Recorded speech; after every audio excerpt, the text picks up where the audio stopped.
Okay, so welcome everybody to the webinar talking about CodeBuddy.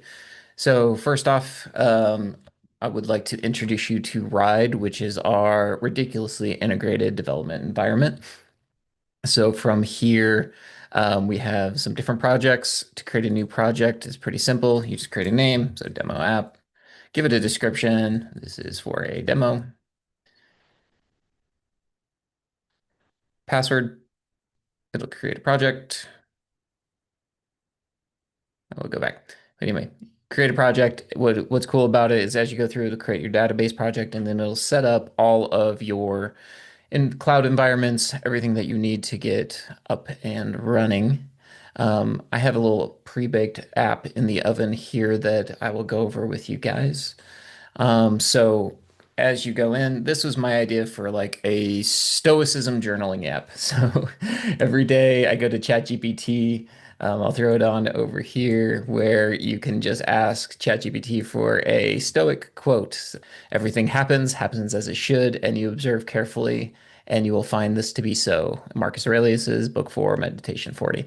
So it gives you things to kind of reflect about, go on, and I've been journaling every day as well. And I thought, man, doing this little practice via like a little app where you could read a daily quote, reflect on that, and then maybe have a little AI mentor that could explain to you, what's going on, what to do, would be really cool. So I'm going to get things going here. I'm going to show you kind of what my workflows are like. So when you start off, you don't have any workflows to go.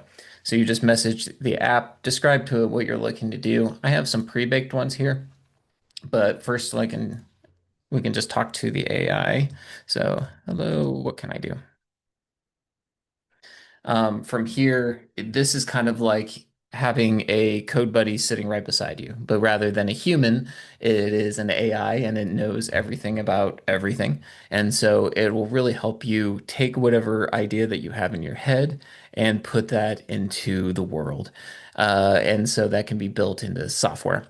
And so this one is it's like, what are you liking to do for the app? Imagine your daily use, all of these things. What I kind of went up was like, okay, I think of there's three components to this app. I want to display a daily Stoic quote. So I worked with the AI here and it made this little thing. So when the user opens up the app, it checks for a daily quote. If it quote already exists, it displays it at the top of the page so you don't get more than one quote. So if no daily quote exists, it generates a new one via something like OpenAI. If the same quote remains visible for all visits throughout the day, and then users are able to return to the app in future days and see past ones, so they have like a calendar view. I can then go through and I can start planning this at bigger details. So I did a couple user stories.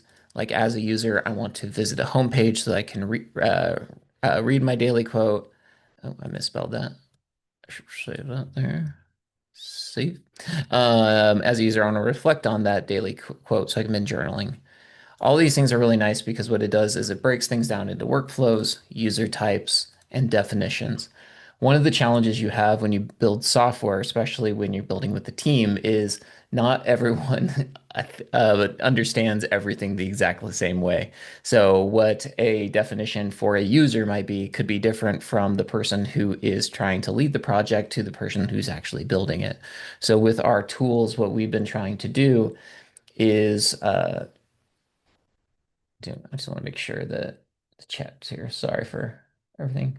Do do do. If you see anything off, just let me know. Here, actually, Bryce, I'm going to pull you up here real fast. Hey, Bryce, are you able to see my screen in the recording? Yeah, I can see it. Okay, perfect. Sorry, I just see me and and I'm like, oh my goodness, I'll make sure I don't do this wrong. So I Can you appreciate you. Thanks, man. can Here, you I'll see, just leave you up. If you have any questions, just ask as we go, because it's better to chat with someone rather than just me kind of talking to myself here. can you hear me right now? Yeah, I got you.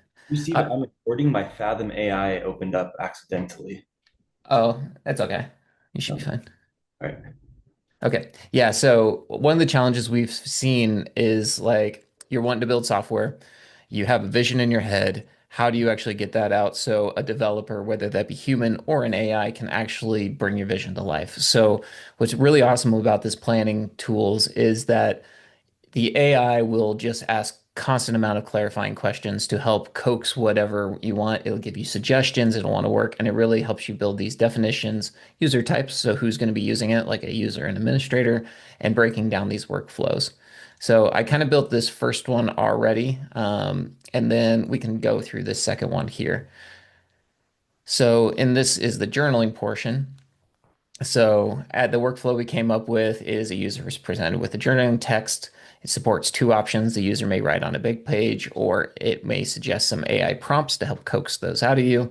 Users are encouraged to describe what's happening in their life, and the time the journal's automatically saved, so they don't have to do it. And then when they're ready for feedback from their AI stoic, they just click a button. So I can say here, like as a user, I want to go to start journaling so that I can reflect on, if I can spell, reflect on the Stoic daily quote. And criteria is, I've read the quote. So we can add that story. Let's add another one. As a user, I want to be able to select to see prompted suggestions so that I can get started and have a better idea on what to journal about. I'm gonna do, and criteria is I selected option two. Get prompts and add a new story. And then finally, as a user, I want to uh, select the mentor button so I can get analysis. All right.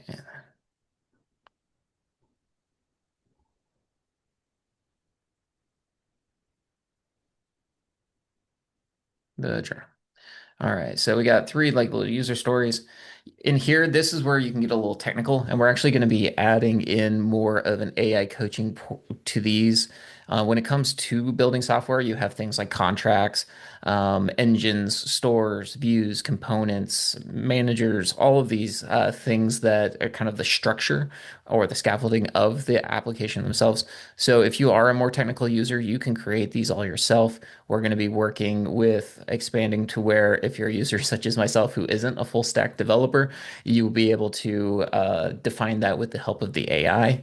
But for now, we're just going to hit begin implementation. And then what it's going to do is feed over to the code view. It's going to start the journaling portion here. As you can see, it took all that information that we talked about that, and it's going to start building a plan on like how we could start implementing that via code. Let me make this a little bigger. Depending again on your technical capabilities, you might be living more on the code side or you might be living more on the chat side. I am definitely on this chat side. And so the AI CodeBuddy goes, great. Here's your plan for a full stack implementation based on the documents and architecture. So you have data model additions, you have journal entries, your API backend changes, front end changes, all of this. If I go through and I'm like, actually, I want something to be a little different, I can just have a conversation with it. If I'm in this case for the demo, I'll just say all is good, implement it. Or actually, let's give me a little more fun. Let's go. And then from here, the AI is going to start working its magic. It's going to read all of the different files that it needs to. It's going to start making code suggestions. So we have like change requests here. So it's going to be updating this journal entry file or creating it. So I'm going to accept that change.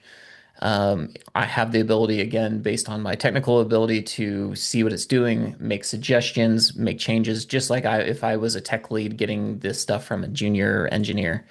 What's crazy about this is, again, in the past, I would have either had to build this all myself, get it all written, or I would be working with a team and I would be going through and then like describing what I want them to do. They go away, do it, come back in an hour, a day, or a week, depending on the complexity.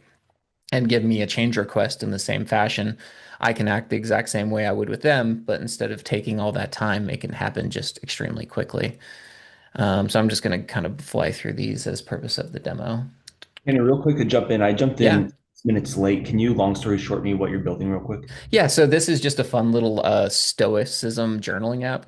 Um, One thing that I do in my life, I was trying to think of just something that might be applicable that I would actually that I want to use. So every day in ChatGPT, I do these little like new stoic phrase of the day, just to something to reflect on. So today's was like everything happens as it should, and you could observe carefully, and you'll find this to be so. And it just gives you things to kind of like reflect on. And I was like, man, that'd be cool to incorporate this in an app, and then maybe do some journaling as it relates to certain topics, and then have an AI stoic mentor kind of analyze and like guide me on what a stoic way going through would be. So maybe a few minutes every day going to this app, get some good guidance and straightened out so I can aim myself a little bit more purposefully, all within an app. So it was just a fun little idea, quirky idea that I'm like, hey, I might actually use that. So that's what spawned this whole little app idea. It's full stack is what you're doing, front end, back end, and everything else. Is that Correct. Yeah. The only thing I haven't done yet is I haven't incorporated an OpenAI key, so we won't we won't get that far yet. But yeah, once we would get everything connected, we'd be able to, and I can show you how the deployment works on all of this. We When we set up the project, it creates a test environment within Azure as well as a production environment, and then you get to run everything locally on your machine as well. So you follow best practices when it comes to start. When it comes to software development, everything is also connected to GitHub. So all of your changes, as we'll see up here, are logged. So you have all your versioning, your history, your documentation, everything's built into it. It's really, really cool. yeah? So it sounds a little bit more advanced than Lovable because I'm working with Lovable right now, but that seems to be just front end. Correct. Yeah. So what we found is there's like the lovables, the replets, bolts of the world. They are really, really cool of getting a higher resolution proof of concept to kind of show people what your intentions are. What we're doing is a little bit further down that life cycle to where you could build like a true MVP that is a foundation to then take to, like a longer term production. So, yeah, there is more complexity with it. And then what we're looking to do to supplement this as well is someone like myself, again, I'm just kind of clicking at this. I don't know necessarily what to look for, what might be a mistake. So, what we're going to be offering as well is code coaching and product coaching with a human code buddy, to where you can do things like a weekly call with them to do one-on-one pair programming where you're kind of building things together. When you start this as well, you start on with like a white glove onboarding where CodeBuddy will help you get everything set up and get going. And then we're going to provide like different community resources and stuff too, just so you have someone to go to if you have a question or need some assistance. Because what we're finding is that like lovables and stuff, they can build again like fun little proof of concepts, but if you're wanting to build a business off of it or something that can scale, at this stage in time, they're really just not able to do so. So we're kind of leveraging where AI is most effective, as well as where humans can still be in the loop. And then all in all, people love to work with people. Even in this world of full remote and all this, it's still great to have someone that you can trust and rely on and get some advice and guidance with. So we're kind of bridging both of those things. Makes sense. Yep. All right. Let's see here. So still going through reading stuff. Um, all right. Yeah, as well it goes, I'll just give you a little thing as well. Hopefully we didn't close it. Um, while it's going. But nonetheless, yeah, so while I was thinking, we can go through, we have a history of all the different changes that we want to do. We can give those logs. So like if you change the name, so we could say like this is journaling feature. We can save those. And then we're able to, from there, we can see all of our versioning history. We can then publish to our test environment from here. And then when we're ready, we can publish to our live environments from here as well. We're constantly going through and we can add changes. Again, you can do it as manual or via AI assist as you want. The other thing that I really love about the app is though I'm a eighth, or let's go high school student who doesn't know code. Um, Documentation is such a huge thing when you're having people build applications for you. What is really cool about how this tool works and how a lot of these new AI development offerings are is they can really explain your app to you. So, what is this app? The Stoicism Journal app is a digital tool that helps you learn and reflect from ancient wisdom, especially the ideas of Stoic philosophers. Gives you daily Stoic quotes to think about and place and write. So, who uses it? What I can do with it? What makes it special? How does it work? Uh, all of these can things like how is or like what technology does this run on? All of this stuff kind of gives you as the founder or developer really kind of like full control, puts you in the driver's seat and puts it in a way so you can really start understanding the big part of your picture. We were doing some projects for people where we were building apps for them.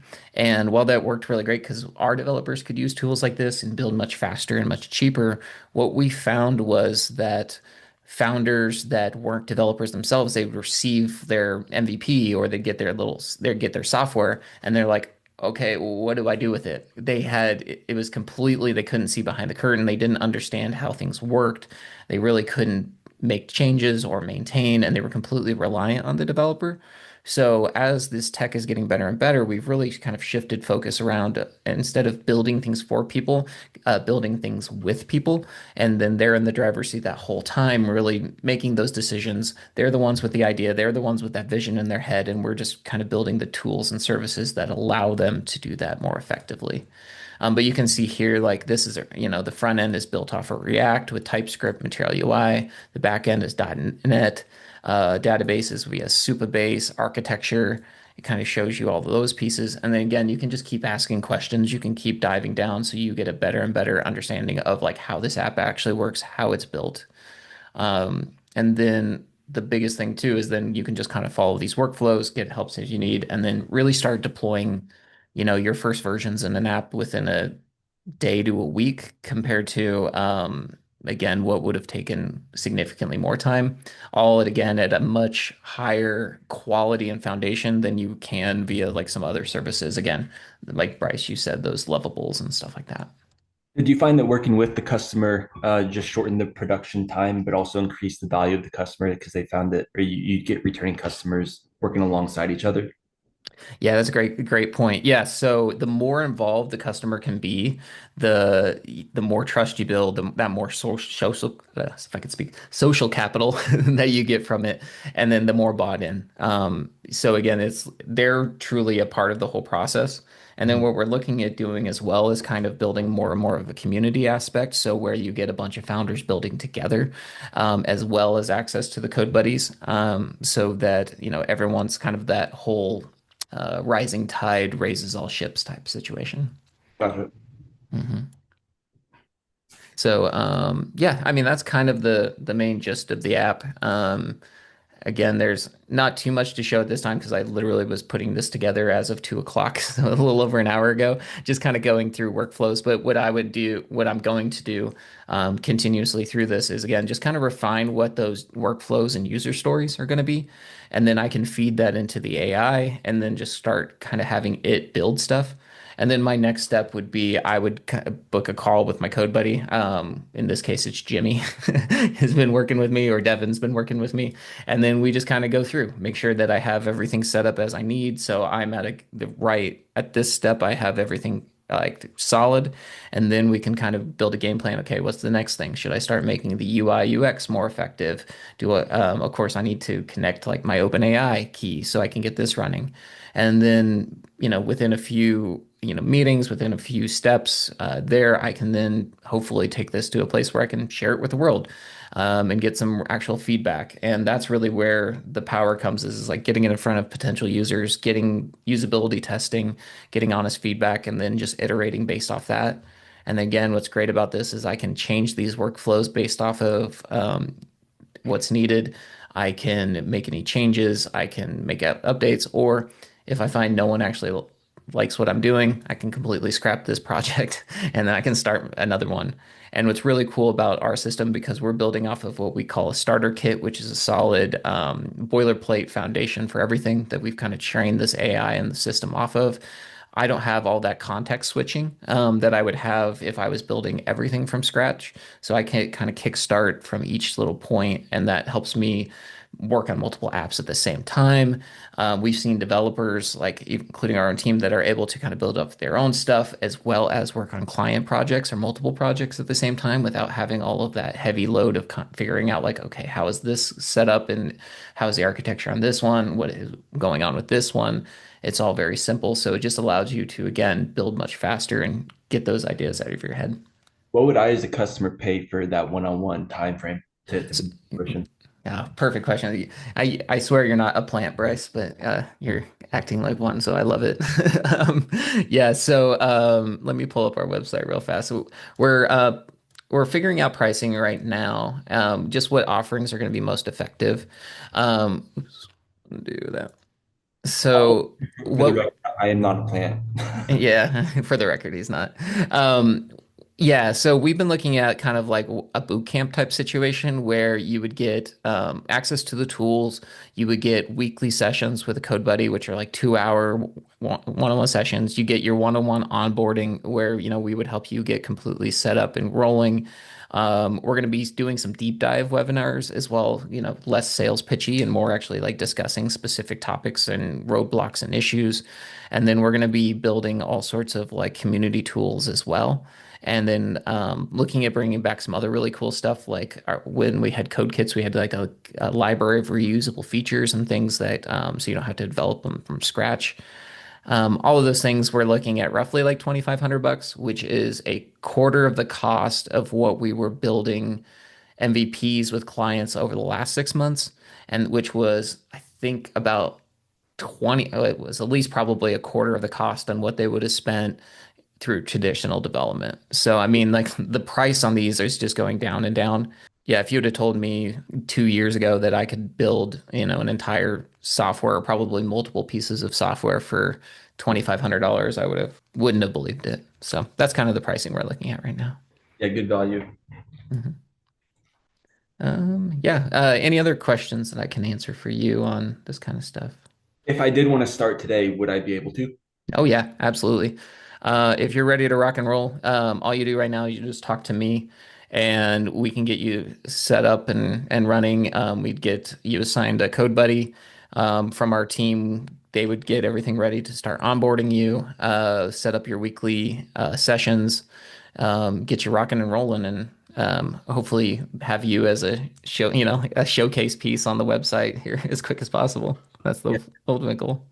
I've got something in the works right now, but I could definitely use exactly what you're offering. So Yeah. Yeah, I'll we take. found I've just been talking to so many founders as we go, and it's the exact same thing I'm guessing that you're going to be running into. It's like before it was low code, no code. That wasn't sufficing. Now it's the replets, the lovables, the bolts, and they do really cool stuff. And you're like, heck yeah, you feel like you're there. And then you put like that third or fourth feature into it, and then that house of cards begins to crumble.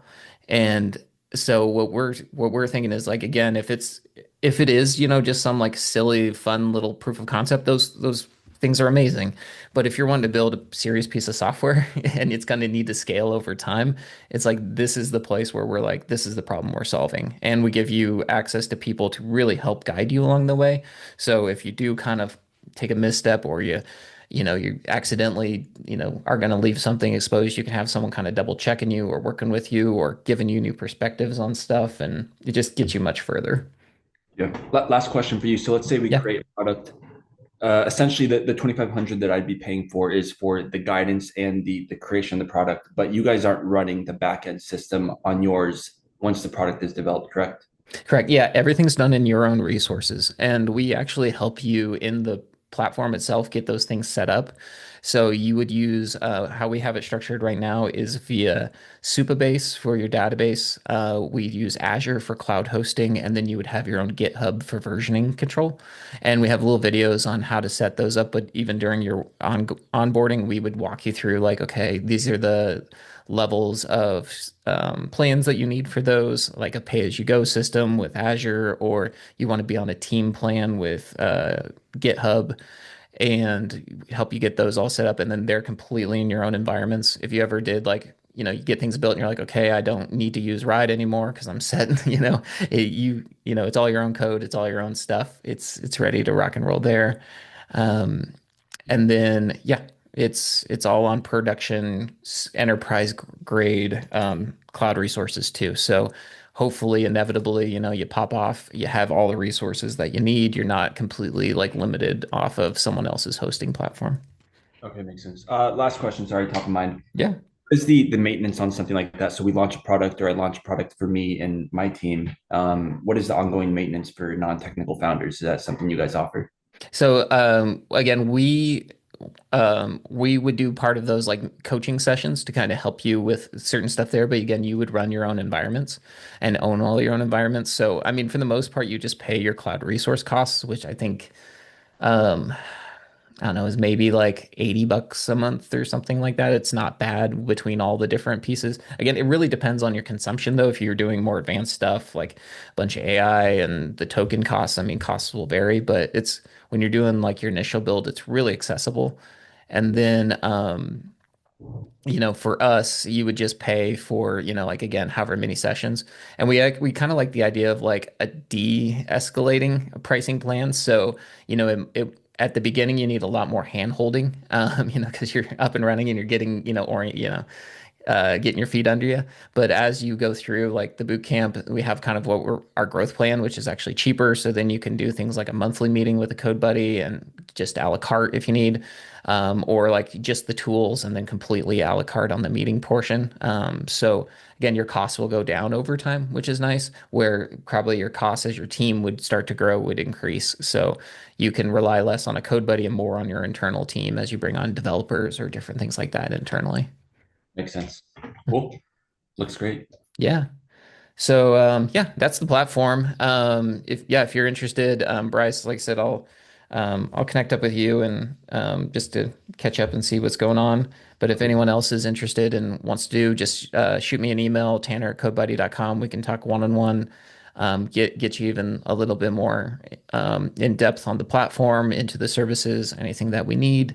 And yeah, I mean this is a product that I'm so unbelievably excited about. I mean, so since I've joined CodeBuddy a little over a year ago, I mean, we've always been building really cool things, but this is the platform I wish I would have had, like, back 2 years ago when I had a previous startup idea that never got off the ground because we had two founders. One had good sales, one had good systems, but neither of us were developers, and we just couldn't get past it. And then even if we would have had someone build it for us, even if we would have like had, CodeBuddy build it, um, we wouldn't know how to like maintain it, like you talked about, or like how it really ran and what to do with it. And so the fact that now a founder can be building it themselves in a way, but just supported, uh, is incredible. And it's only going to get better as these tools are getting better and better. So.